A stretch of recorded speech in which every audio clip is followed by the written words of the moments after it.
Hi, my name is Mwalimu Mutemu Akiama, the founder of Mzalendo Halisi Foundation. Welcome to the Utuna Mzalendo podcast. At the Mzalendo Halisi Foundation, we amplify ordinary Kenyans doing extraordinary things. This episode features Njeri wa Migwi. Njeri is the founder of Usikimye, an organization that advocates against gender violence, intimate partner violence, and sexual violence. Tune in and listen to her story.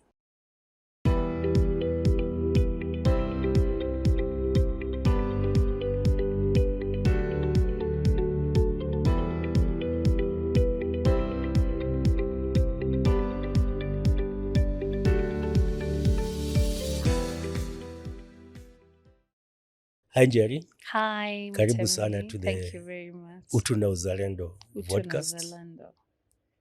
The podcast is about having conversations on alternative leadership, especially now that Kenyans are very disillusioned with our political leadership. It's about highlighting other Kenyans who are providing leadership in different spaces, Okay. and hearing their story, humanizing them. And especially us activists who are mostly misunderstood. We are called names, sometimes evil society. Nani anawalipa?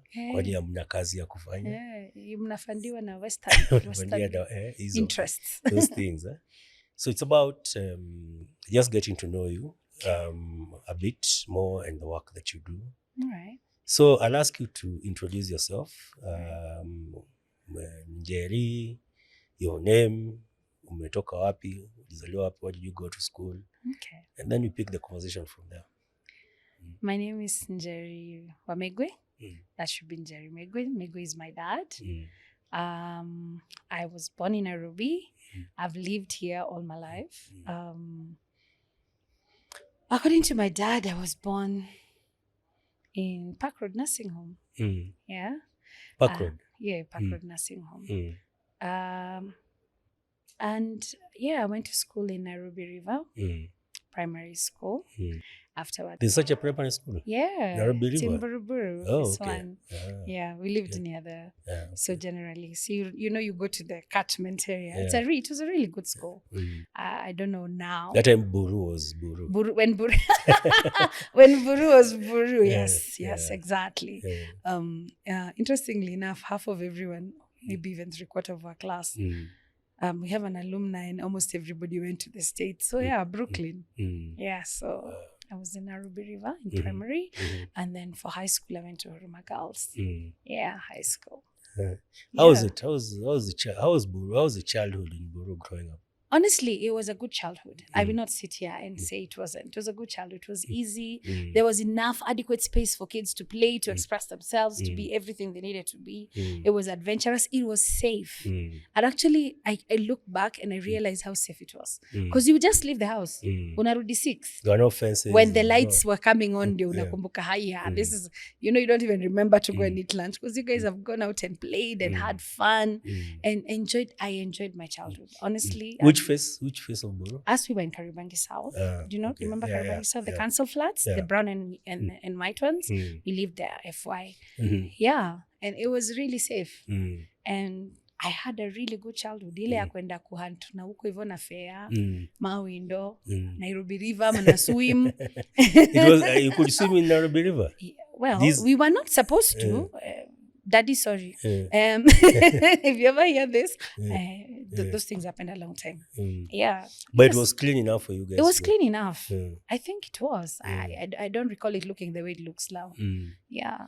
Oh. So I had a really good childhood. I was raised by my dad, which is why I'm always very shocked when I see men not standing up to be who they need to be. Because I was raised in the 80s at a time when it was the most uncommon thing. I didn't realize it. It is now that I realize at that time there were no men taking up such mantles. And especially Kikuyu men. Yes, yeah, I suppose so. Because when you talk about some other communities, the children belong to the men. Yes. But for the Kikuyu, children belong to the mother. Yeah. To the mother.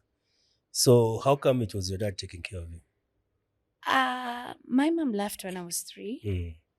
My dad is the kind of person who's been very reticent with the information about what happened.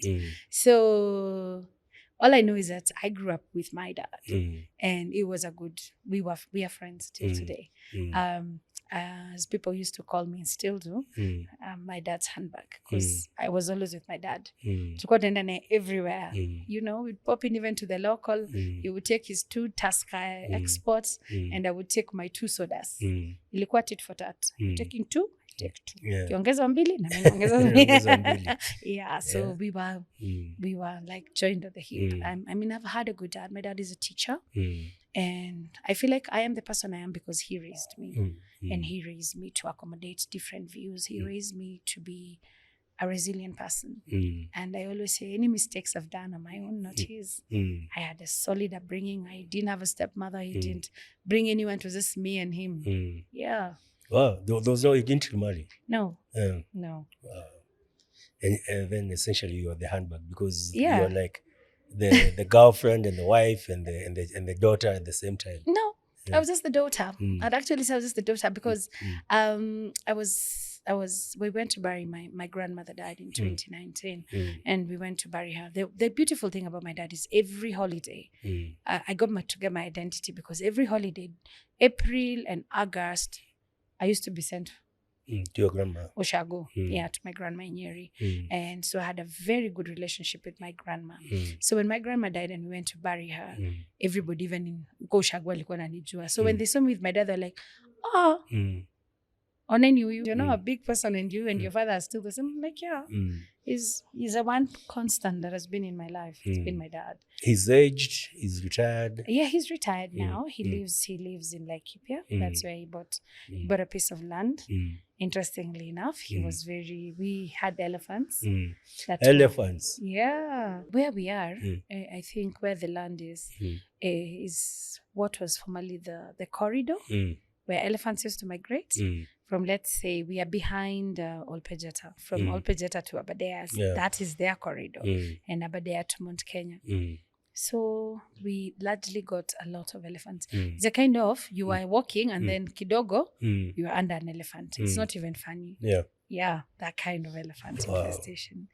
And I won't say it's an infestation because we are the people who have encroached on their space, into their spaces. And so my dad was like, because then, the people there were killing the elephants and the elephants were killing them in retaliation. So my dad started a campaign and he really worked with the KWS that now they did an electric fence and the elephants are no longer able to come. So into the areas where the people are, because they killed like 4 people, and then the people were killing them in retaliation. And my dad was like, "This is not right. What can I do?" And I was telling him, "Dad, I thought you said you are retiring to a life of a retiree, you know?" Yeah, he was like, "No, injustice somewhere is injustice everywhere." And it's like the elephants have as much right as we do. However, we cannot coexist with this kind of mentality that people have. I remember when he bought land there, you would just wake up, open the door, and you'd feel like you're in the Mara. You know, like zebras there, dicks, nini. People have eaten them because a lot of people have now bought land around the area. And so you can actually see the effects of what he's doing. You'd say it's the human beings who are fenced in. Yeah, actually it's a human infestation. As far as I'm concerned, it's the humans who are in the wrong. But we are living in a country and at a time when land is at a premium. And everybody wants a piece of it. So grew up in Buruburu or Brooklyn, high school? I went to Huruma Girls. Huruma Girls. Huruma Girls. Just in the neighborhood? In the neighborhood, yeah. How was that? That was good. It was a good school. Plenty of activities, plenty of doing everything. I enjoyed myself. It was a day school at that time. It isn't now. Now it's an extra county boarding school. Yeah, I remember tulikuwa mpaka tunafanya poet. Mabweni tujengeni, twateseka jamani. So now they got their mabwenis. Those are dormitories in other words. Yeah. So it was a good school. I can't complain. I went there until Form 3. Yeah, and then Form 3? I met someone. Njeri met a boy. Yeah. And Njeri got pregnant. Njeri played with fire once.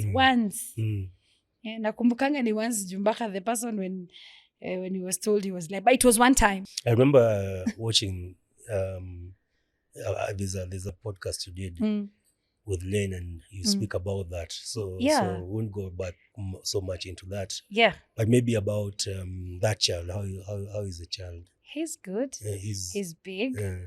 How old is he now? He's 26. I know, I have a grown man now. I am very shocked. Every time I see him, I'm like, oh my God, whose child is this? Yeah. I was 15 when I got pregnant. Yeah. 15? Yes. Wow. That must have been, your life must have... I was a proper teenager, so my life took a different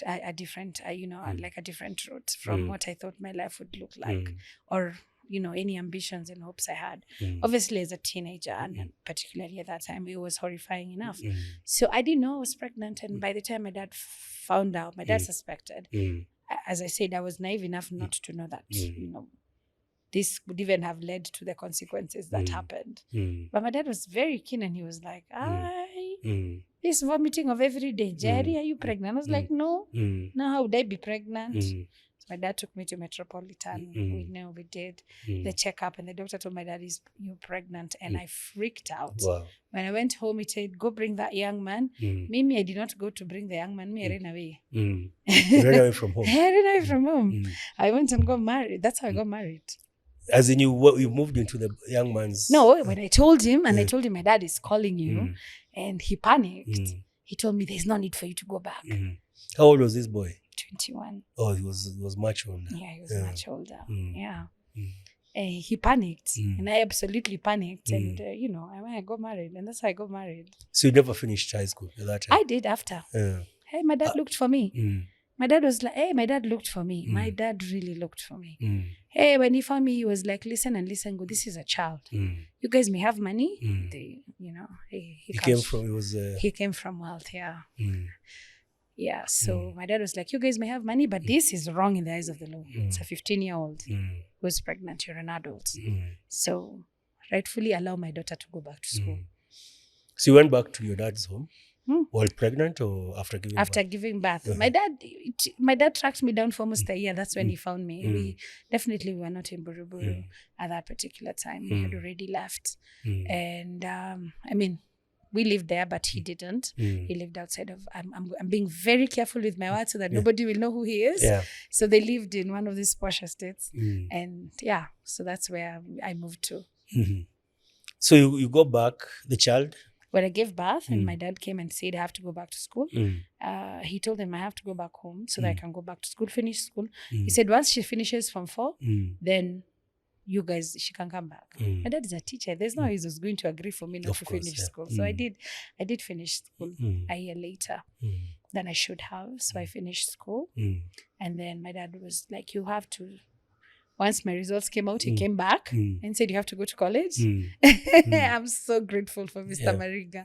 Yeah, so I did go to college. He valued, of course, as a teacher, he valued education, but also it was rare, for a girl, for a father to push for a girl's education. Well, that makes him a very exceptional man. I know, right? Right? Yeah. I tell people that. As in, people could, could push boys to go to school and all that, but girls, it's okay. Like that chapter is closed. It never was, because my dad has been very supportive of every part of my life that I've been in, apart from my marriage. That one he was not. He never supported that. He was like, first of all, it was done disrespectfully. I was too young and I didn't have my faculties right. So even, unfortunately for me, the marriage became very abusive. Eventually, it became a very abusive marriage. As I said, I was too young. I had no business getting married. I didn't know myself. I didn't even know anything. And having come from a home that didn't have a mother, I really didn't have that. There's a part that a mother does provide. I didn't know. Plus, where had I ever seen like a marriage? Me, I was brought up by my dad. We were just the two of us. Tulikuwa tunakaa kama bachela wawili. If we decide to cook, we cook. If we decide tunaenda kibanda, tunaenda kibanda. Now here I am, I'm getting married, I'm expected to be a wife. That's the thing. And I looking back, of course, hindsight is 2020, but looking back when you think about it, the expectations that you're just a child with a child. And nobody allows you that time. Everybody just assumes umezae wewe ni mtu mzima. You're not. I want to I still have the same interests. I'm a person who's loved cats. I had a cat. I didn't even know how to soothe a baby. Nilikuwa puss, and it's a baby. So every time I think about it, I'm like, wow, I knew nothing. And what I'm getting is like a reverse of the crisis of manhood that we have today, where, and especially in the Kikuyu, so a lot of sons of single mothers who have no father figure in their lives. So nobody teaches them how to be men or how to be husbands. And then that's what I'm hearing tones of that also. So they become very poor husbands. I was a proper tomboy. Yeah. Like me, I was a proper tomboy. Me, those ones who climb trees and do all those things. Me, I used to run proper, like fair. I was notorious. Even as I was saying during the funeral, people were reminding me, telling me, si wewe ulikuwa naibanga matunda zetu. I'm like, wana huko ni ushago. Yani you are notorious that much. You come to Shago unaingia kwa viti. I was a proper. I don't think I actually looked at myself as a girl. It didn't even occur to me. Like they were, and then there were no gendered roles. It was my dad would cook, I would wash dishes. I would cook, you'd wash dishes. There were no gendered roles in our house. They were, and my dad just brought me up the way you just bring up a regular person who is in your life. Even now when I go home, he will cook, I will eat, nitaosha vyombo. There is no story ati sijui because he still lives by himself. There is no story of you're a girl, so this is what is expected. There were no written rules. No, it was. How come, does he say why he never remarried? Well, after I left, he did try. I guess it wasn't for him. And he's happy with himself. And that's another, I think, conversation that we never have. Yeah. Because society, family pushes us, some of us, into marriages, and they don't work out. And it's like you feel like you failed. Yeah. And maybe you're not even supposed to be married. Yes. And it's a conversation none of us is ready to really talk about it, because everybody expects you to get married and have children. Everybody expects, there's a certain expectation that society casts on all of us. And for him, that wasn't it. He enjoys his Tusker, his goats, his dogs, his evening walks. I see him, he's happy, he's well adjusted. He has a kebab that he spends his evening at, and I think that's dope. Other than the ones who get disturbed, like, but yeah, hana mtu. Kwa nini hana mtu? I'm sure he probably has a long-term thing somewhere. And all the best to him, more power to him. He's a cool dude. Let's come to your marriage. That is forced on by circumstances, getting pregnant and that kind of thing, and then so as I said, my marriage, the abuse wasn't immediate, but it was there. Again, I'm a child who came from different. There was the issue of the discrepancy in economic situations. I'm a child of a teacher. Our economical situation is what it is. These are people who have old money. They're wealthy. They started making me feel a certain type of way, like I was, how do you put it? Like I was not worthy of being married in that home. You're an imposter. Yes. You're not worth their son. Yes. Is it could be from the family? Actually, yeah. And as such, when the abuse started, I really did not know who to tell or what to do. So I just took it in, and I felt like I had a lot to prove. I wanted to show them I was raised well. I can be a good wife. All those things. And I stayed in a bad marriage.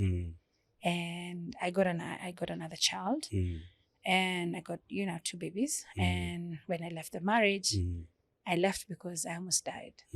I was living in a good home, everything that every person in this country imagines for themselves. I was driving a Range Rover. I had a bodyguard. I had the works. It was, we were those couple goals. Couple goals. We were that. Life looked outside, looking in, everything looked good. But inside, I didn't have a marriage. One of the earliest Mexican soaps in this country was called The Rich Also Cry. I think it used to be on KBC. Yeah. That sounds like Oh it. my. Yeah? That's a long time. Yeah. You watched that? I think so. It sounds familiar. Because that's what your story is kind of sounding like. Yes, something like that. Well, I wasn't rich. He was rich. Yeah, the yeah, wealth but- never but got to me. I always say that. there's that aspiration of most I feel like I Kenyan was living girls. in a gilded cage. Yeah. I looked like I had everything running together. Mm. We were traveling. Mm. We had the money. Everything looked good. But in his rages, he would beat me up and remind me that I was there by his mercy. Mm. And now the unfortunate part is because my dad never supported this marriage, I didn't know how to tell him that I was going through abuse. I told him the first, the 2 times. And my dad was that kind of parent. Todhie, you do not have to be here. But inside me, there's this girl who wants to prove to people I can hold a marriage. Just because I come from a home that is broken doesn't mean that I cannot have a marriage. And I was fighting for this marriage that wasn't working. And I think also at that age, the 80s, having a father who would tell you come home, because at the time, girls used to be, you get pregnant, you're kicked out of the home. So you actually had a home. Most girls used to be kicked out of in the 70s, 80s. Now this is the 90s. Now this is 90s. The 2000s. These one things are coming to change. I don't even think things were changed because I remember how shocked everybody was. How could Njeri get pregnant? Njeri was a church girl. I may have been a wild tomboy, but one thing I was a church girl. And you used to sing in church. I used to sing in church. And so this thing of me getting married, by who, when... she's not running out there, hunting hares and doing all sorts of things. When did she get pregnant? She's in church. She's a youth leader. Boys, Like I never even used to talk to boys. That's why it was so easy for him. It was so easy. It was like, me by then nilipelekangwa. Mi naambianga tu nilipelekangwa date Hilton. Please, I'm just a regular girl from I want to have that conversation. Ulikatiwaje ndio uingia box hivyo? Remember nilikuwa day school? And this somebody was driving a maroon... a maroon Mercedes. You are hot young. Anapitia shule. You are PYT. I was 15. Anapitia shule, anakupatia lift, anakupeleka home. Do you know how cool, for you, how cool that looks like? That time the hormones are ranging. Me, it wasn't even hormones were raging. I can tell you, I just thought this was romantic. Yes, Meals and Boons, romantic. This is so romantic. So you even have your Alejandro. And he took his time. He was not in a hurry. So by the time things were happening, it was very gradual. So it was like, I've been giving you lift, I've been buying you chipo, I've been taking you places, nice places. Sasa si we do this. No nambaka, you feel that obligation. So that's how I got pregnant. Wow. At 15. At 15. That's what you'd call robbing the cradle. Yes. For a 21-year-old. Yes. I have a 16-year-old. Wow. And she's very clear. They're very, very clear that the other day tu alikaa kaniambia, why was my dad with you? Like, I'm 16. You are a child. I was like, oh my God, we're not having this topic. Can we not have this conversation? It felt so uncomfortable. But we had it anyway because one of the things I decided is, those uncomfortable topics that as parents we don't want to talk about. I don't want these things to happen to my child. So we talk about it. That's why ako na audacity ya kuniuliza kitu kama hiyo. Oh my God. As a 16-year-old, I don't even think I am okay with my emotions, even how I am. How are you pregnant and being a mother and doing all these things? That's crazy. And I was like, kids nowadays are so wise compared to our generation. Truly. And then, of course, you can have that conversation because I think us and our parents, I think when we moved from the traditionals into modernity, we lost that ability to have those conversations. Because then rite of passage, circumcision, that's the time you either go with your aunties, your grandmothers, your uncles and grandfathers and have those cultural rights conversations into, adulthood and that kind of thing. And I think that is something we really need to talk about coming back to. Because I feel like, even as you're saying that there's a section of Kikuyu young men that are lost. If you really think about it, if we were to have these conversations in all their candidness, right now Kenya is looking at, we are number 3 in the world with teenage pregnancies. And if you're not looking at it, I'm thinking, I got pregnant 26 years ago when I was 15, right? It was ridiculous then. It is worse now. Wow. Where is the disconnect? So you have not progressed. Things they've gone worse. I was an anomaly. It wasn't a common thing for a teenager to get pregnant, right? But now it is a common thing for a teenager to have a child. That is wrong. I think last week I saw a ranking in terms of counties, like which counties have more. It's shameful. That's why it's we've not a gotten- conversation we should be having as a nation. Yeah. It's a very shameful thing Mm. that we are talking about. 15, 16, 12-year-olds who are getting married. Mm. I've just come from a meeting and I was looking at those statistics, Mm. and people in Kajiado that way were Mm. talking about how 12-year-old and 13-year-olds are wives. And I'm like, we are in 2023. This is not something we should be talking about, but it is happening. They're still children. Yeah, they need to be Those taken are care of. children. And when I think about how much of a child I was and the kind of decision I was making, even just running away because I was too ashamed of my father seeing I'm pregnant, because I was just, in my head, I was like, wow, what will my dad think? I've disappointed him. I got married out of the fact that I thought I had disappointed my father. Yet every time my father would reach out to me and be like, but every time I would look at him, I would always feel like I have disappointed this man. He's been there for me. And part of the reason I actually stayed in a bad marriage was that I was like, oh my God, I already messed up, and I'm married. Now, what am I going to tell my dad? Yeah. And you're talking about Utu, which is our humanness. The other thing I think you lacked, since you couldn't go to your dad, was after that, who do you go to? No one. Traditionally, we would have, the extended family. So that I remember when I was growing up, some of my older cousins, one got pregnant and was kind of ostracized by society. Mm-hmm. But my mom took her in because we knew each other as aunties, uncles, cousins, and that kind of thing. So she was your mother's child, essentially. My mother took her in. And right now she turned out, quite well. Yeah. The child, etc. So like, part of it was not even, the struggle you were having at that time of where to go, where to stick in the marriage and all that, was the fact that our society did not, and even today, have not come up with mechanisms of how to deal with these issues. No, we haven't. Yeah.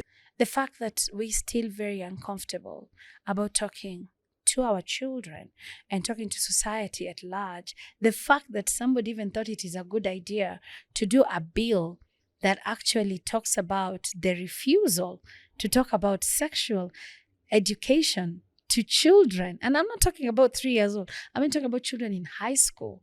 An MP sought orders for any comprehensive. In fact, sexual rights and health should not be taught. And I was like, I for a fact knew, based on the work I do, we have classes that we do every Wednesday. We have 100 girls, a cohort of 100 girls that we work with for a year. Sexuality education? Yes, we do sexual rights and sexual reproductive health and rights.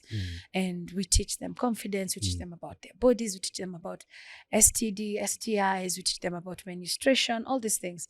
Do you know, we were talking about sexual abuse. And after the class, a 14-year-old girl sat down and told me, teacher, can I talk to you? Because they call me teacher. And I said, yeah, sure. So we sat. She said, you remember the thing you're teaching us, that if somebody touches you like this, and they do like this? My dad has been doing that to me since I was 8. She's 14, so that's 6 years. Yeah.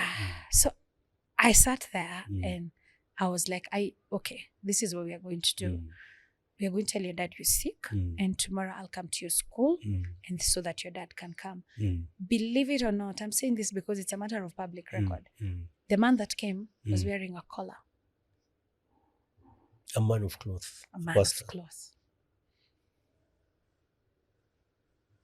We were able to prosecute him, and this year, that was last year, but one, end of last year, but one.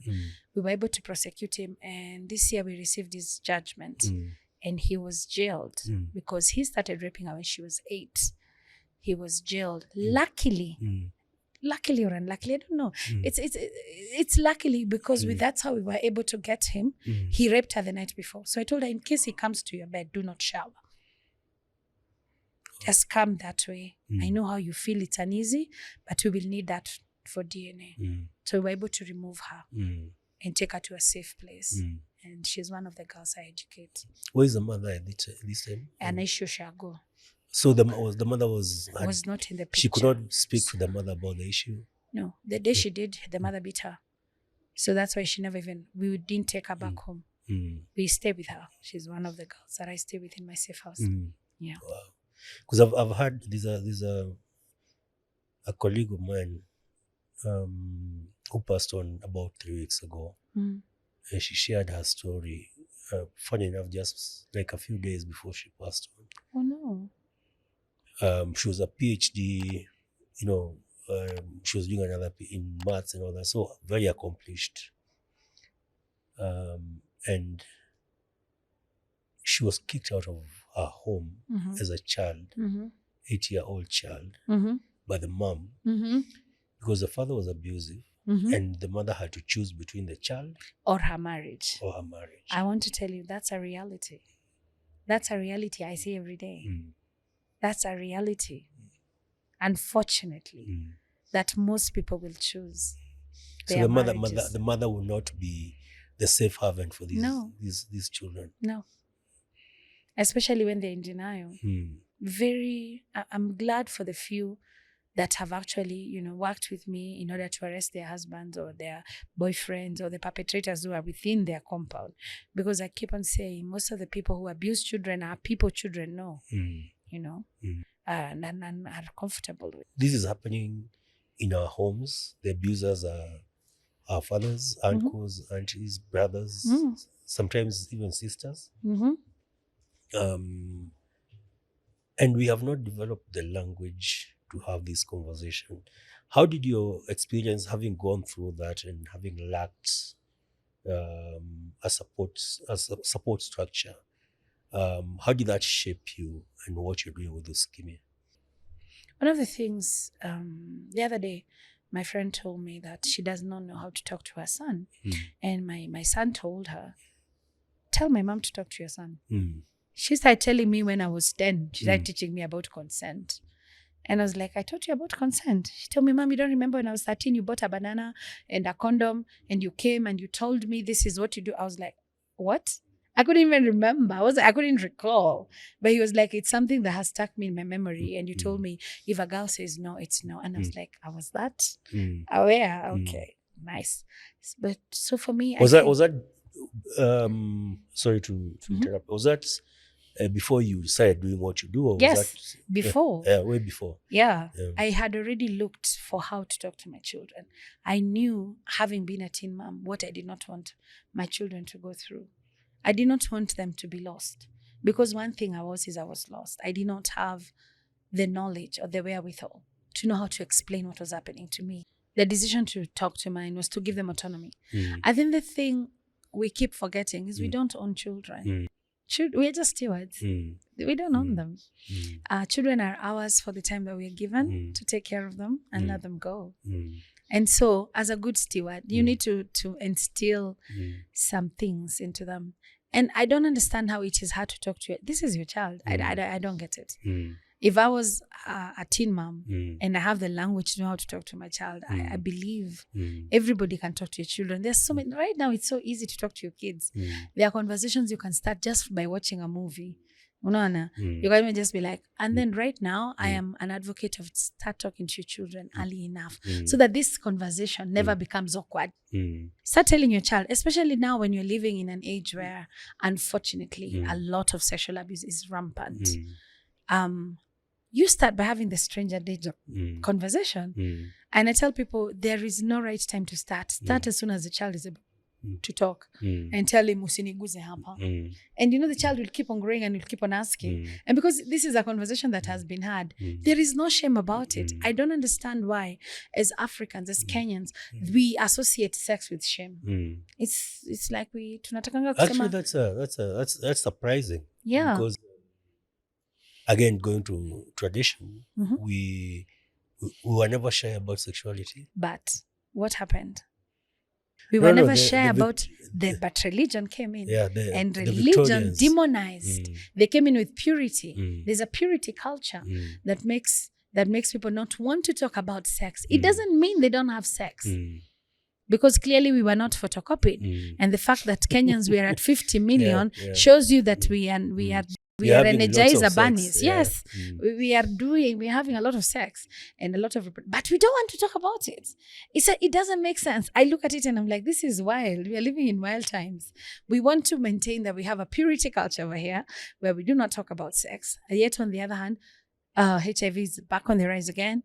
We have super gonorrhea and such things.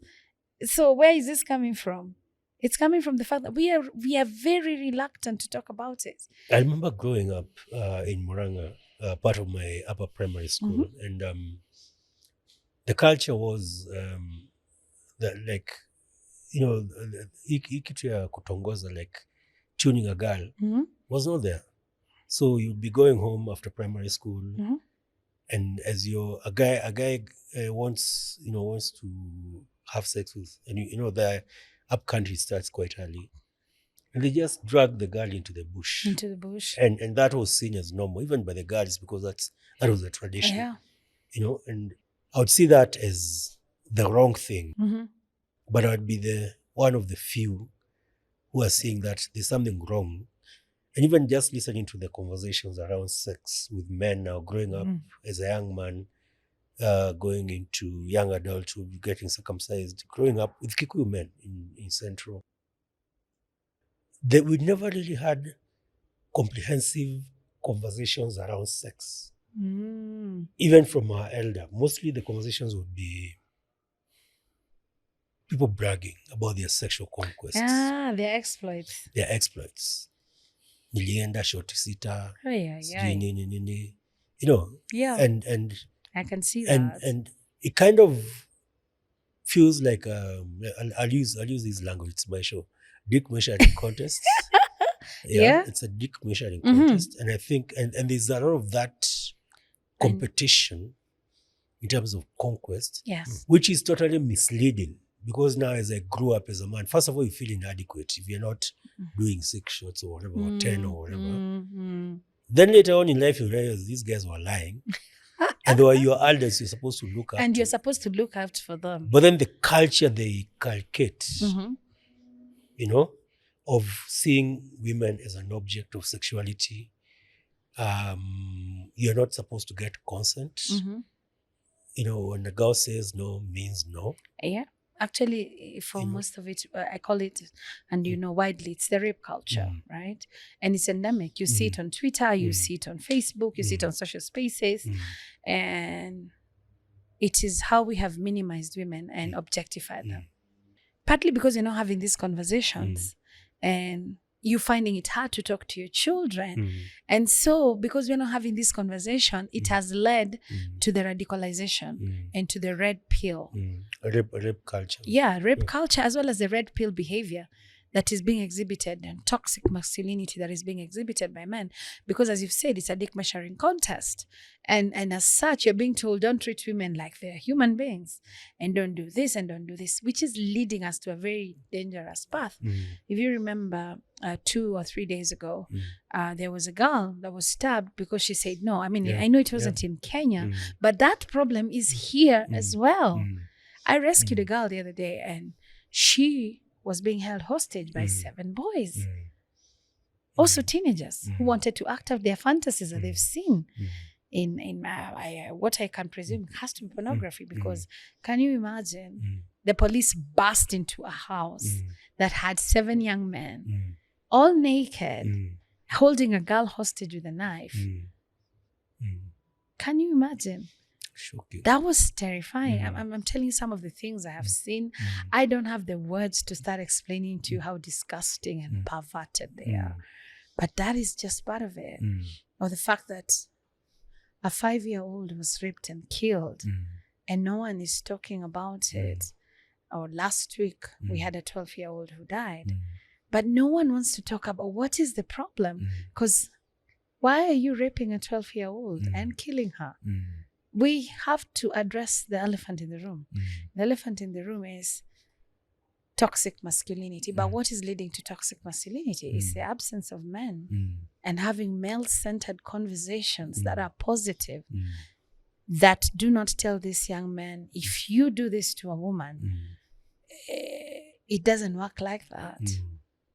There is more to seeing a woman. And That's why I keep saying I was raised by my dad. So I have this expectation of men. And then you come and find out that's not how men work. I mean, it's the role I mean, models. I feel like men, you're not sending us your best batch. No, I totally agree, because I look at people like, what is his name? Amerix. I look at Kibe. Oh my God. And the following they have. It's insane. You know? It's crazy. And you wonder, where do we start? Because there's something their conversations are feeding on. Yes. There's a vacuum they are feeding. Yes. Where should these conversations be had? You know? They're stepping in as father figures. What does that say? You see, the thing is, the burden can't be borne by women. It can't. This burden has to be borne by men. Men have to wake up and actually see these red pill men are misleading our young men. They are misleading them. And if we keep on going to that, we already are building an incel culture in this country. And if we keep going down that road, we are heading to dangerous waters. And you know, that's also reflected in our leadership, in our political leadership. Yes. If you look at our topmost leadership, if you look at this guy from Narok, I can't remember his called who was talking about the hotel he has, and there's a room that once you get to that room, God, that was a terrible thing. Did you hear what he said? And that was bad. That's a legislator. Exactly. Yeah. I called him out. I remember. I called him out on Twitter and I was like, how dare you? What are you telling people? That there is no consent once you enter the hotel. He actually said, once you enter my hotel, it does not matter. You cannot leave. So he's endorsing rape. But then we're also looking at politicians who are not only just raping, they're also killing. And nothing is happening to them. No, they're appointed to the cabinet. Yeah. They are governors. We are also voting for them. You're all voting for these people. I don't get it. So we need to do better. I can't even. I don't want to believe we are helpless, Njeri. We are not helpless, but who is going to have this conversation that is going to talk to? I keep saying we can't. These conversations is being platformed by men, for men. These are safe spaces for men.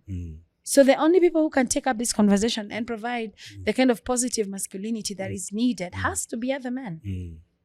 Men have to step up into that role and provide the direction that has been lost.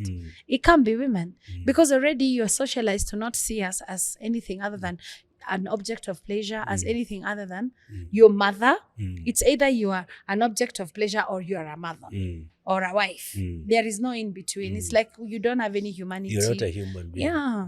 And that wasn't it. I didn't grow up like that. So when I listen to young men nowadays, I'm like, guy, what is this? What is happening? Are this the no? As I said, men, you're not sending us your best men. I know there are a few programs, but far in between, like Man Enough by the Transform church. Nations, By Pastor Simon Bevy, and others. But as you're saying, it's not enough. How do we start? And I can say, the fact that this conversation is not mainstream means even funding for it is not there. How do we start changing that narrative? I believe you're already doing it. Part of the conversation is what we're talking about. Hopefully it will find a place. But I feel like still we need not coaches. We just need men to just come out and start talking. Because how did Damaris build his platform? He was talking. That means there's a leadership vacuum for young men that they're looking for.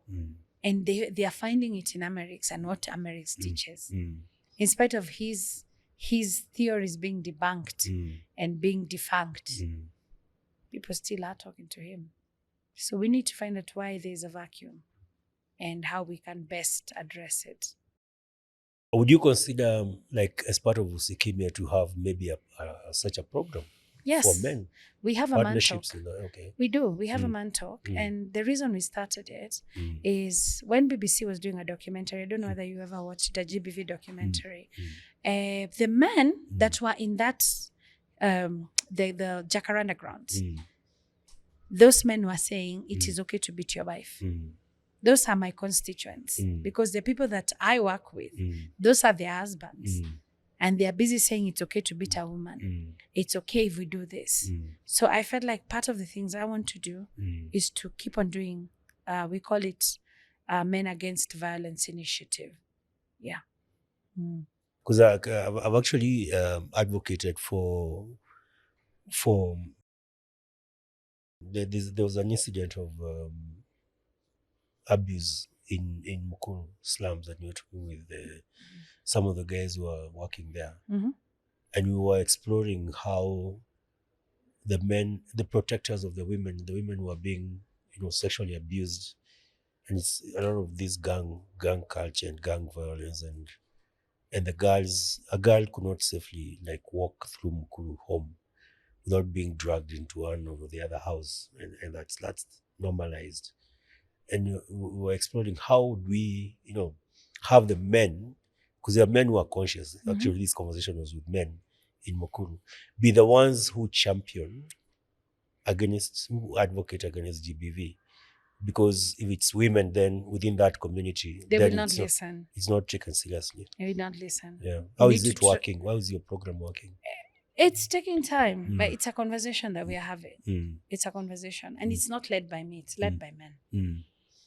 Yeah, that's as it should be. As it should be, because I feel like this is a conversation that men need to have and ask themselves, what is it that we are lacking that is making us go out there, look for other men to be our thought leaders and to be the ones that are going to see how to direct this conversation. So for us, it's, it's trying to minimize. The reason we have that Marvel is because we want to minimize the conversation about violence. And how do you navigate that narrative around feminism being anti-men? And I've heard you talk about, the need for us as genders to, to talk to each other and accommodate each other. How do you navigate that? Honestly, the minute you tell somebody you're a feminist, the first thing they think, man hater. If you see the comments, you'll see. Every post I put, somebody will come and will abuse me. And they'll say, I hate men. I don't hate men. I was raised by a man. I have no business hating men. I'm a mother to a man. So I don't hate men. But I feel like men can do better. I feel like this vacuum is leading us to having that conversation where everything a woman says is irking you. And if the shoe fits, maybe you should check on it. Being a feminist is hard. Sometimes I even feel like I don't want to tell people I'm a feminist. I just want to say I'm a human rights defender. Because the minute you say you're a feminist, there are people who will shut down completely and not listen to you because they feel like you being a feminist is an affront to them and to what they represent or to what they stand for. And I believe that. What does being a feminist mean to you? It means I'm fighting for equal rights for women and men, because I believe that everybody should be treated equally, but especially women, because every day I listen to this story that came up that girls are over-empowered. And I'm like, over-empowered where? In a country where only 4% of women sit on boards and make major decisions about anything.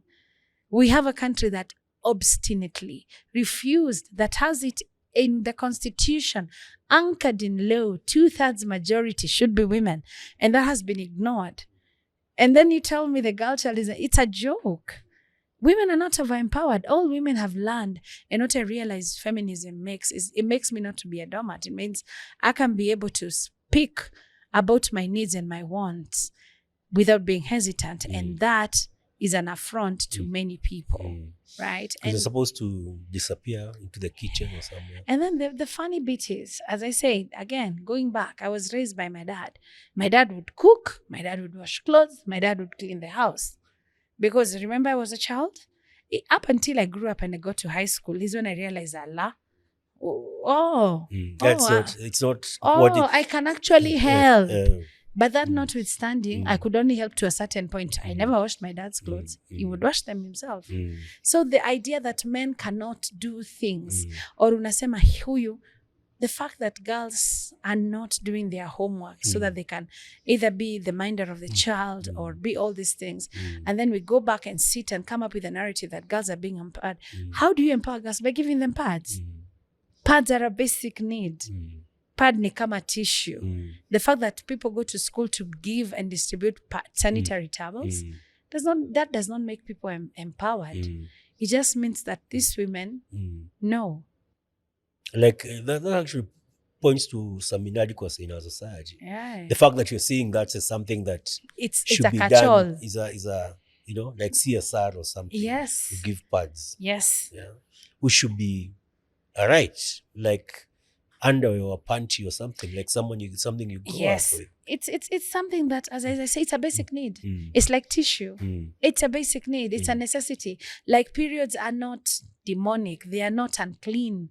Periods are just periods. It's a part and a rise of life. And it should be a very normal conversation. And I am teaching it back in Soweto. I am talking to both boys and girls. And I'm telling them, imagine ni kitu ya kawaida. And when we started, we were only giving pads to girls. Now boys are demanding for pads to take to their mothers and their sisters. Can you imagine the difference is how we have taught them? Imagine ni kitu ya kawa, si hata unalalanga unaamka unapata uko na wet dream, and then they giggle and then they're like, oh, okay. So if we can be in the, sorry to call it the ghetto, but it is what it is. If we can be in the ghetto and start telling boys and start making them see girls are essentially like you, then anybody can change their mind. You're allowed to change your mind. Only a fool doesn't change his mind. The accidental activist. So your experience in marriage thrusts you into that space. You never chose to be an activist. No. Do you consider yourself an activist? I am an activist. Yeah, okay. I have been jailed enough times now to have my credentials. You've been jailed? Yes. How? Oh my God, what? 3 times in the last what? 2 years. For what? What did you do? Welcome, fellow jail bud. One of the times I was arrested is because I demonstrated because a child was killed in school, and the school had money to cover it up. Uko kwa kijiji tu. The school had enough money to cover it up. And I was like, not on my watch. A 7-year-old girl was killed by a teacher. I am out in the field. And the police told me not to demonstrate. I You are doing it alone or with the community? With a few people from the community. They fled, yeah? So a few of us were arrested. And to niliona moto. Which police station? I was arrested in Kayole. Yeah. They never registered us on the OB. So even when Defenders Coalition came and Amnesty, we were not in the OB. Wanaambiwa tuko sijui Obama, wanaenda Obama, wanaambiwa tuko Soweto police, wanaenda Soweto, like that. So I told the policeman, I have a child. I have a small child. So you need to give me my phone. I call home. I tell them to bring the child akuje anyonye. So nikagonga ile gate pale tumeshikwa until they brought me my phone. Part of the reason they brought the phone for me was to be able to contact the people and tell them niko hapa. So I did a very quick tweet. Nikajipiga kapicha nikamwambia niko Kayole police station in case you're looking for me. And I tweeted it. And then I found inside the police station akiona activism vile ni mbaya. Ndani ya polisi kwa cell kulikuwa na watoto. Wow. Oh, peke yao. Hey, this child, one of the child had been in that cell for 6 months. Kwa nini anafichwa? Alipotea. Yeah. What? Yes, alipotea. Found himself in Kayole, police wakamchukua wakamweka kwa cell ya wamama, a 12-year-old boy. He had been living there for 6 months. Walikuwa wanamkubali atoke? Si ako kwa cell, si anafanya tu kama watu wa cell, unakaa tu uko ndani. And then there was a 5-year-old boy. So I quickly took the pictures, nikapost Facebook, nikaambia watu please, mtoto amesema amekaa hapa 2 weeks ama 3 weeks, the smaller one, if we can look for his parents. And within 2 hours, by the time nilitoka, people had found their parents. So people came for you now after you posted on... after I posted on Twitter and I told them, help me. So that was one of the incidents. Another incident, I was arrested with Terry. Tukaambiwa tunafanya human trafficking. Wapi uko? At our safe house. So we were arrested. We were taken to Buruburu police station, interrogated the whole night until they could confirm we are not human trafficking. Well, had someone felt threatened and then reported you? Or yes. We had rescued a woman, and this woman, the husband was like, no, Nope. Either you come back or mtaniona. Si tukafikiria ni Joe, tulimuona. Joe alitushikisha. Yeah, so we've had such incidents. Polisi tumekula. Tukagitheri. I keep asking. So a lot of Kenyans, when they talk about activists, they say, oh, mnafanya hii ya dona money na nini na nini. What do you say to that? I say rubbish. Especially because that's nanani for what? I see that comment all the time, especially on Twitter. They're like, I was talking about the way children don't, and somebody was like, ambia ni dona pesa mnafiki. I was like, what? Do people just think donors are in the periphery, in the wings, just waiting to give you money so that you can keep on doing this? It's not true. I mean, who wants to be locked up for? Yeah, why would I even want to be locked up? It was a very disturbing thing. Yeah. How do your kids handle your work? They don't like it. They don't like it. But they understand it.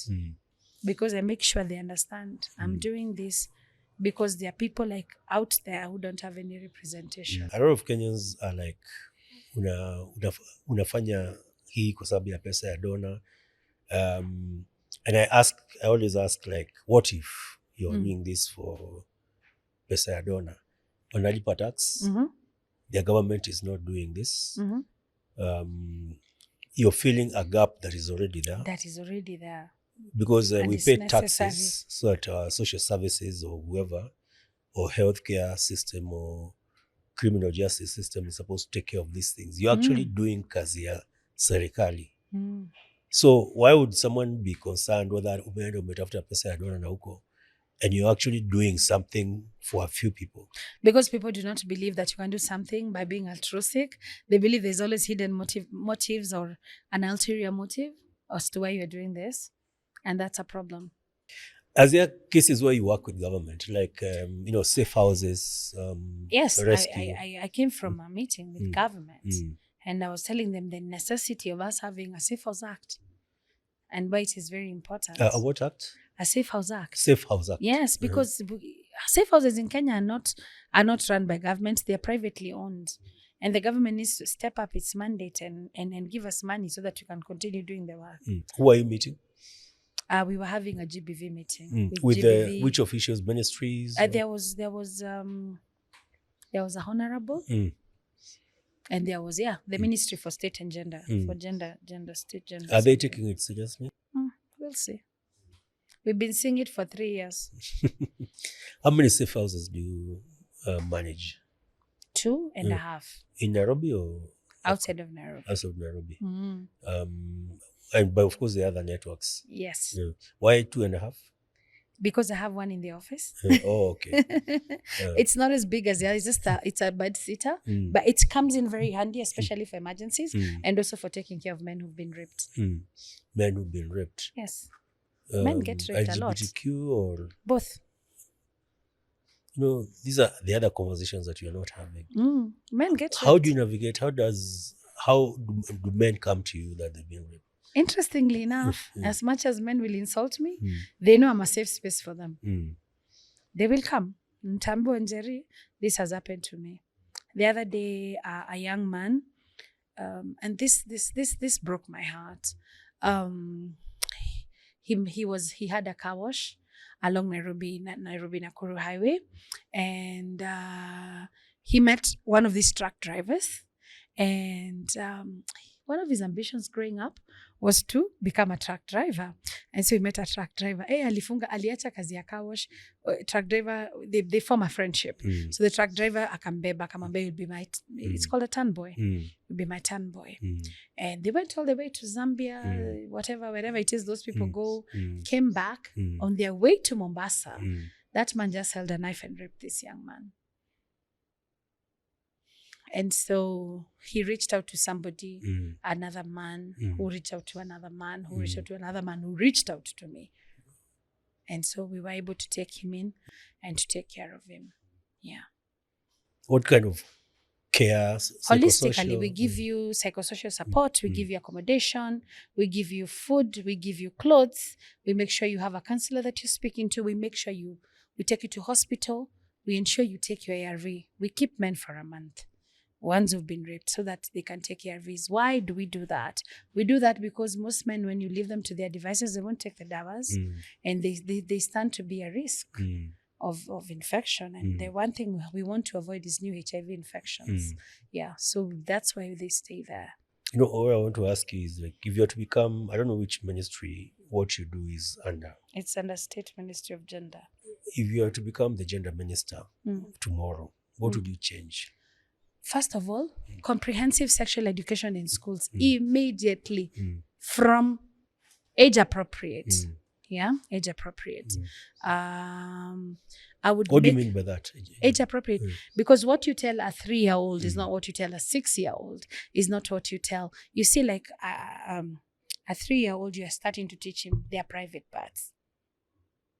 You can even teach them by a song, right? Like when a child is 4 or 5, a sing along is fine. We have a song we teach. They're like, if you touch my private parts, I will tell.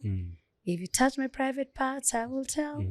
I will tell it to my mommy. I will tell it to my daddy. If you touch my private parts, I will tell. Simple. That's how easy it is to teach children. And it will stick. And it will stick, and he will remember.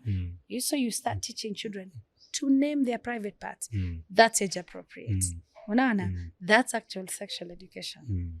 Then as the child grows, you start teaching them about stranger danger. Don't sit on uncle's lap. That is something we have literally seen. Especially for girls. Yes. Yeah. Even boys. Or even boys. Apana. Everybody, nobody should sit on anybody's lap. The other day a girl was coming home. Alikuwa amefukuzwa shule. Alikuwa kwa basi. Alikuwa ametoka Western. And can you imagine, believe it or not, a man raped that girl in the bus. In the bus. She was sitting next to him. Alimshika hivi mdomo akamwekelea kwa lap na akamrape. It is after he finished and he told the girl he was going to kill her, but the girl screamed. So everybody plus the bus, wote wakaingia ndani ya nini police station. It's crazy out here. When I tell you, for me, the things I see here, sometimes I'm like, I feel like I live in the twilight zone. Yes, gender. I'm gonna ask you, and I'm gonna ask you later, like how you deal with that. Yeah, so mental health for issue. me, so you change age appropriate, sexuality education. You're the minister for gender. That would be my first take. The next take is I would actually ensure that there are safe houses in every county, because we have very, very many cases of GBV.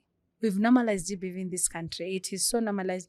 I mean, you saw the man that just slapped a woman, right in the presence of another person, and nothing.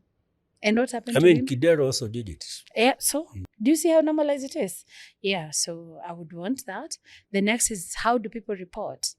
We keep on saying that unaonanga mtu akifanyikiwa na kitu, we tell them report.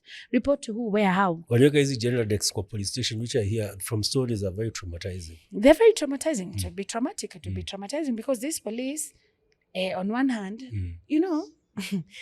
before I started this, I used to be like, unachapwa na mwanamke. Unachapwa kama nani? Na wewe mama unachapwa kwa nini? Si wewe umekosea, enda ukapike and things like that. And I also feel like we don't take care of our police in terms of, you're probably going to ask me at some point how I do self-care. But who asks the police how they do self-care? Do we care? About the traumas they come across. Yeah. This policeman in the morning alienda akapata mtu amekufa. He saw, akamweka kwa gari. He shot somebody. He did this. By the time unakuja kumletea drama zako na bwana yako, he doesn't care. He does not have 1 ounce of empathy inside of him. Yeah. And unfortunately, anyway, it is what it is.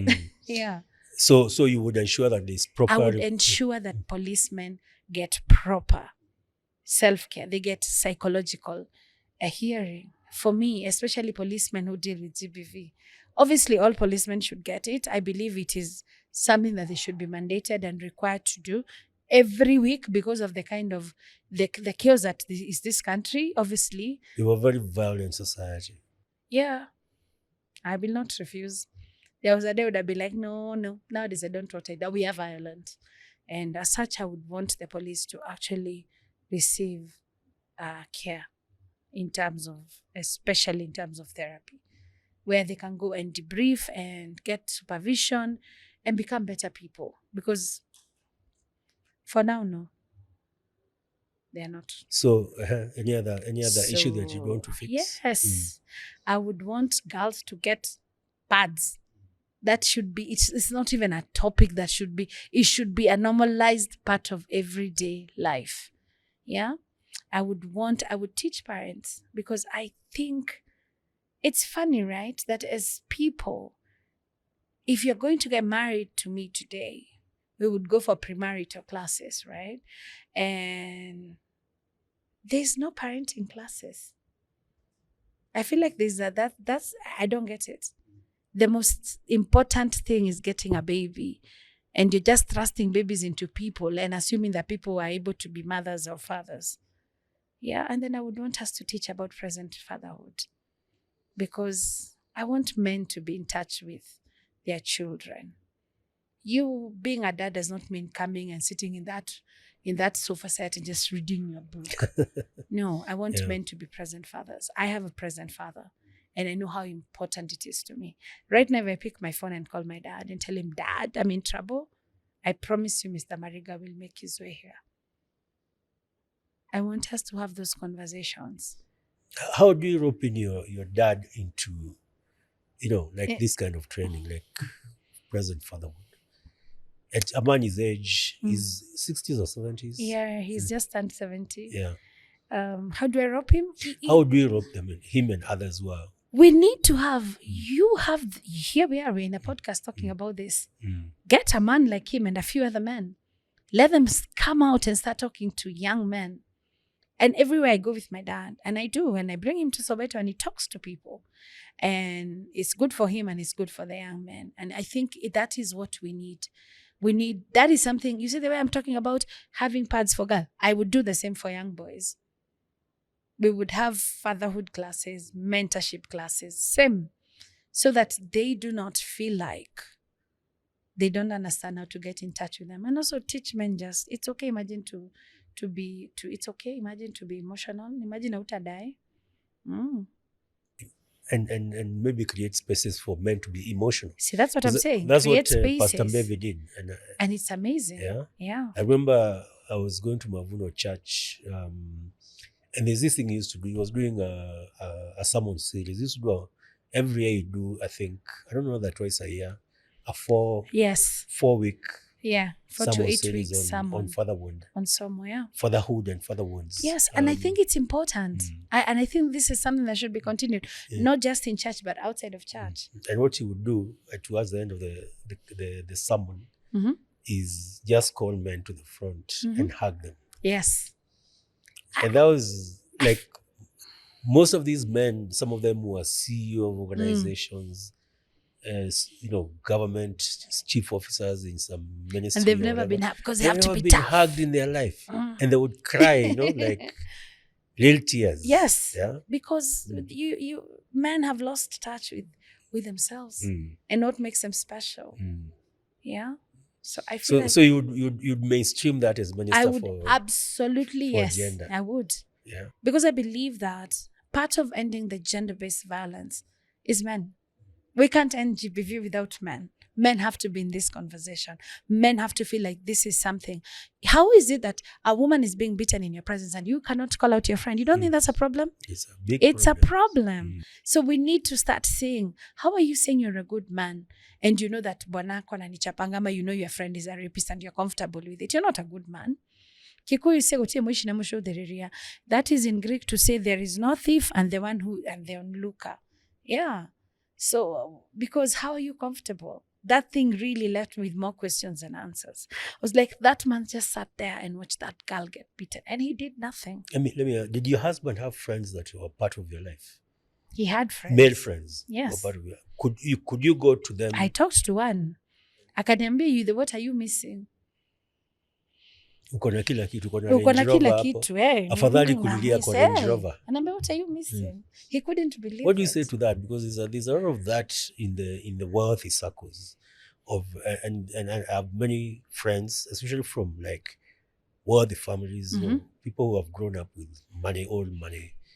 I'll tell them there is help, and they have a lot of there are a lot of chaos happening there. I know. Yeah. I know. I'll tell them help is available and we hear you and we see you. Sometimes I just think the fact that you are in a certain category of life where most people aspire to go to, and you cannot believe your lack, and suddenly you're compromising. And I hate the fact that some of them stay because they're afraid of their children. What will happen to their children? Yeah. Or they don't know how to take care of themselves without Yes. that kind of support Yes. structure. And so for them, they need to seek help. You have the means and the ability. Mm. Go see a psychologist or a psychotherapist. But see someone. But there's also a stigma. Oh, so and so is seeing a shrink. Nobody needs to know. Kwani, unless you go announcing you've gone to a shrink, who would know? But I feel like, and also the other thing I would actually ask is for people to see shrinks. Man, people really need to see shrinks. Yeah. And also now, even for the government offices, that would be a conversation we would have. Sexual harassment, just share the whole So sexual maybe one of the harassment other and things you do exploitations. as minister is set up Yes. those spaces, safe Yes. spaces And such directives. for people to go, like clinics for mental Yes. health. Yes. How do you cope with all these traumas? Because I'm sure you traumatize every other day. Oh, I am. What do you do? How do you survive? How do you Therapy, and I play war games. War games On PS. on PlayStation, And then on phone, yeah. and you shoot those things. Oh, it's amazing. Which is your favorite game? On PS, Call of Duty. Yeah. On mobile, Loads Mobile. Yeah. I have about 600,000 kills on each. Wow. That's your therapy. Yes. If I'm an activist, right? I can't go around shooting people. However, I can shoot them Virtually. And get the satisfaction of delivering my revenge. Yeah. Wow, that's a coping mechanism. It is. But therapy, you have Therapy helps. like a counselor, a psychiatrist that you see constantly. I do. Yeah. Well, social support. let her not hear me. Friends. Let her not hear me saying I see her. I don't see her as frequently as I should, but I see her. And nimefikiria naweza sikiza hii podcast. And then anipigia niambia wewe. Yeah. What about social support group? Friends. Yeah, but sometimes it depends. Sometimes I feel very removed. I feel like we occupy very different worlds. I feel like I see evil, but I'm doing better. This year I've been very deliberate about taking care of myself. What happened is I was sick and I went to hospital. I've developed something behind my neck. It's called it's a buffalo hump. It's part of a disease that I have gotten. It has some long English person's name. Is it Reichman syndrome? I'll remember, whatever it is. But this is one of it. How does it manifest? You sit down here. I have a hump behind my neck. On the spine? Yeah, it goes all the way to my spine, but it starts here. Okay. Just right here. And that's stress.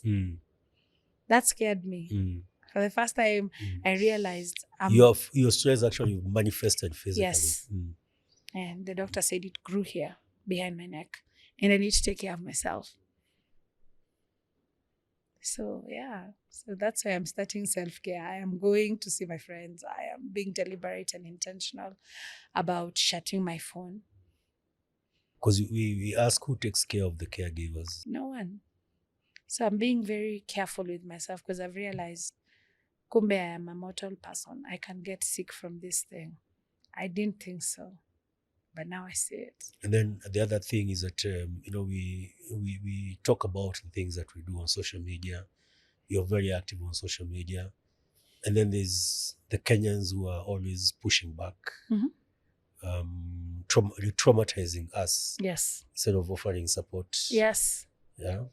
And expecting the most from us that they wouldn't expect from their own government. Yeah. Isn't it funny that sometimes they will call you out on something that they do not call out the government on? I mean, Boniface Mwangi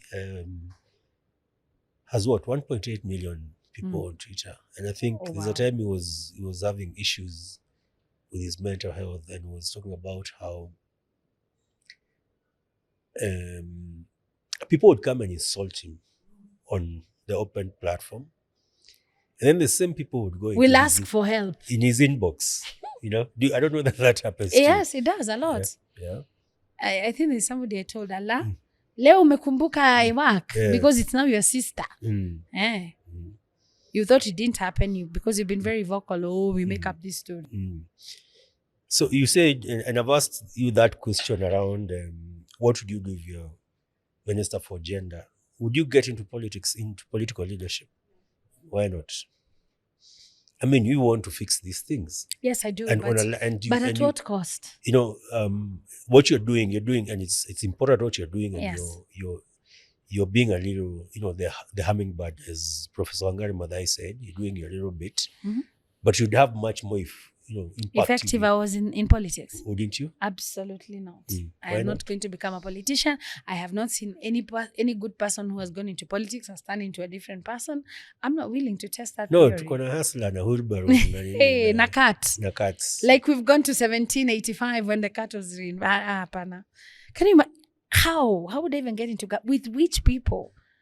No, you could be appointed a minister for They did try though. Yeah. They tried. They offered you. The county government. And of Nairobi? Yes, and I said no. Why? Because it would mean I endorse what they do. You see, when you're in the government, you stop having your own voice. You become the voice of what they believe in. And that's not me. You don't think you'd have more impact if you had the resources that... I would not have the people who would help me pass these motions. So let me be active on social media. Let me be a consistent reminder that these things happen, and if they happen, who do you talk to? So how do we start then building the power, since the government will not, the government is not doing what it's supposed to do. Kenyans pay taxes for it to be able to deal with such things. But since that's not happening, then if you even look at our constitution, then we go to Article 1. We do it ourselves. How do we start building that power? How do you connect with others? You talked about the fact that you know, even your funding does not come from donor organizations. How do you support the work that you do? The work that I do is supported by Kenyans of goodwill, largely. When I private donors. When I call out when something happens and I tell people, look, we need money to do ABCD, people come through. So for that one, I'm very grateful. But I also feel like as Kenyans, we do not call ourselves out. We are okay. Tuko tu sawa.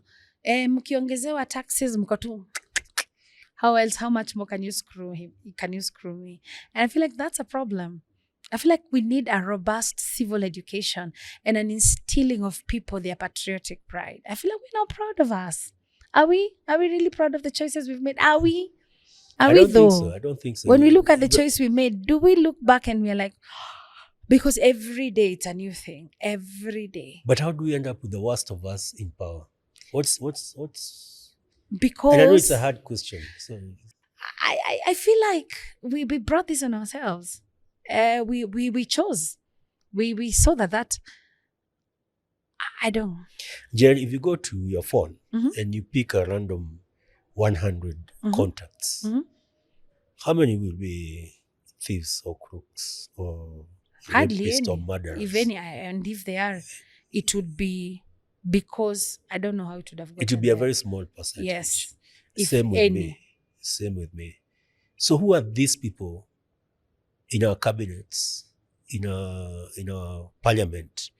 Yesterday we were here with James Marty. He said, I think 60-something MPs actually have active cases of rape, murder, and that kind of thing. Who are these people? They will get away with it. Who are these people and why are we electing them into power? I feel like we elect people based on what people can give us actively. I have resources, you don't. And therefore I seduce you with resources.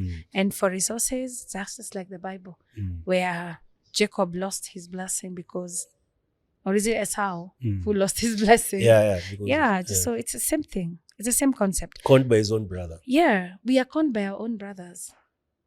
And then the conman was blessed. Oh, also we need to talk about the place of religion in the fact that you can't call out religion and call out BS because these people are hiding under man of God. You know, he's appointed by God. He's not. He's appointed by himself. Yeah. You know, part of my conflict with religion began with the story of Jacob and Esau. Because I could not understand how this guy has stolen the blessings of his brother. And because of that, God blesses him even more. So I'm like, okay. I don't get it. Like, and those are the stories we tell. So you could already see the injustice. And I was young. Yeah, like I could make sense of it. Yeah. How do we, you know, again, and I know it's a hypothetical, mainstream, you know, a child belongs to the village. Yes. The essence of actually most religions, including the Abrahamic religions, is do unto others as you'd wish done unto you. That's a golden rule. To the current religion, whereby it's transactional, it's materialistic, it's about 310, sending some money to... I feel like the last KNBS data said 1 in 3 women. If you go to church, it means 1 in 3 women who are in your church. So every third woman or every 1 in 3 women is going through GBV. If the church does not stand and call out and talk about it, who is? Who is? How do mainstream churches that speak to those issues? Have you lost your faith? Can I pass? However, whichever way I will respond to this, it will offend people. But yes, I have. I truly have, because I feel like the church is an enabler to abuse. I feel like the church doesn't call out abusers. I feel like the church is silent. And yet GBV is happening. We are 80% Christian. And do we reflect any of the values that Christ stood for? We don't. And as long as we don't, it means we need to develop a robust system that also streamlines churches. I'm sorry. Sorry, watu wa church. How do you streamline churches? Tax them? Yes. Yeah. Tax them. Refusal of new opening churches. Yesterday, Eregi girls, they called a pastor and the girls went into hysteria. What? Yeah. I mean, you're shocking me with every other statement. 50 girls are admitted in hospital because a pastor came to church, to school, and preached. I don't know what he preached, but it caused a mass frenzy. And those kids are in hospital. And where is the pastor? Has he been arrested? I know he went back to wherever he came from.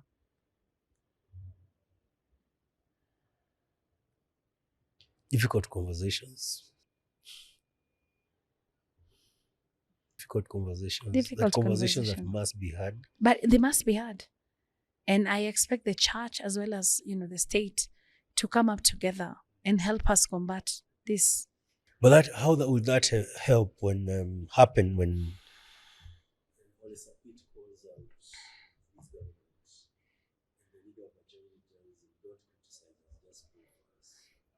start from your pulpit. Don't even talk to the block these people. Don't even talk to the politicians. Start this conversation in your pulpit. The pulpit is for that. The pulpit is not just for preaching. The pulpit is for talking for things. There was a time when the church was vocal about social ills. We need that church back. The NGO movement comes from the church. I mean, the Catholic Church was the original NGO, isn't it? Doing social justice issues, helping the afflicted, find comfort. Where did we lose that? Where did we lose that? Because if you look at the things we are doing, I feel like the NGO now are being done by the church. I don't know. I feel like the church doesn't do those things anymore. The church doesn't even feed people, which should be their mandate. Church doesn't feed. The church doesn't educate. It's become a money grab.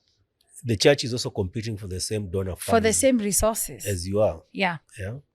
the church needs to stand up and be counted. Because right now the church can be counted. In fact, as you said, if I was a minister, I would close most of the churches and leave like 7, you know, and this is it. Kagame is robustly shutting down churches. I'm with him on that one. I do not agree, but even a broken clock can be right once a day.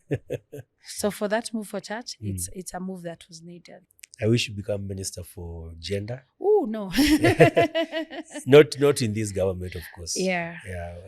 If we organize, and I also wish we don't have toothless ministers. It was ministers who have a spine and the courage and the fire of their conviction to speak truth to power. Yeah. And on that note, let me ask you about the issue of homes. The minister issued a statement, I think yesterday, that they're going to close all children's homes. Oh my God. What is your view on that? No, that is wrong. Let me tell you, in this country, one, we do not have a robust check system. First of all, we do not even like children. We don't. I feel like we have children because it's to tick a box. I got married and now I have children. I don't even think we have children intentionally. We are not good stewards to the children we have. And we have this idea that, can you imagine if we are not even good to our own children? Sasa sembu say other people's children, you know? How are we going to take care of other children? So my problem is this becomes a pipeline for children to be trafficked. This saying that you're going to close becomes a pipeline for children to be sexually abused. It also becomes a pipeline for children to be made into other careers. A child will come into your home expecting atarudi shule and he's going to be treated as a person.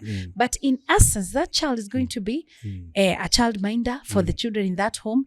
That child is going to become a gardener, a cook, a house help, anything else other than what they initially came into that house. Very few people have an understanding. Because they're proposing a foster care. What foster care? Again, I ask, the majority of the people that rape children are actually their friends and family. So what do you think is going to happen? And you're being paid for it? If our parents pass on and we end up with their relatives, rarely are we taken care of in the right way. Yeah. So this is a stranger who has been brought into your house, or we make it a business. And then it's going to be a business because you're going to be paid a certain amount of money. So you'll want this child to stay because of the money. I don't feel like we are altruistic enough or we are empathetic enough with the situation for us to understand that we cannot treat children like that. That children, even if they are not yours and they come into your life, have an adopted daughter. You have I do. Yeah. You wouldn't tell whether or not she's mine because of the level of care that I'm involved and how intentional I am about her. Because I don't want to be preaching water and drinking wine.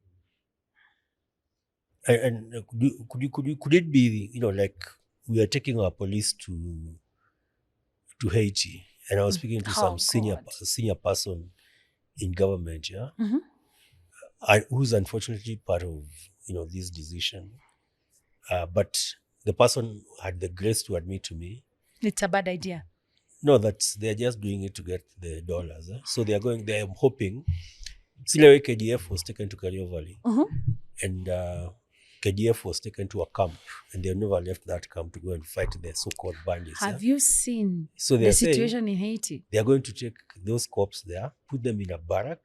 They will never leave the barrack, but they get the $14.3 billion. Wow. That's what they're targeting. That's what the guy told me openly.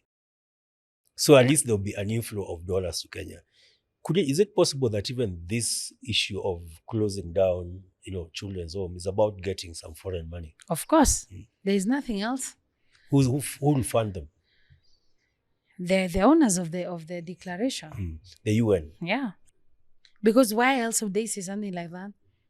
It doesn't work. So it's all about looking for money. That's why we've come as a society. Yes, everyone, even the people you elect on a good time, the minute they enter, wanaanza kwanza ndio wanakuwa na skando kubwa kubwa because wanataka kuibaiba haraka before the 5 years is over. They have nothing else to steal. And for me, sending troops to Haiti is a betrayal of the depth that I can't even start explaining.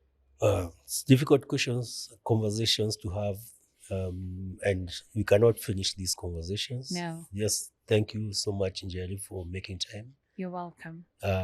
Thank you for having me. And for having a candid conversation, a very difficult conversation. And let's hope that things will continue improving. And I wish you all the best. Thank you. Asante sana. Asante sana.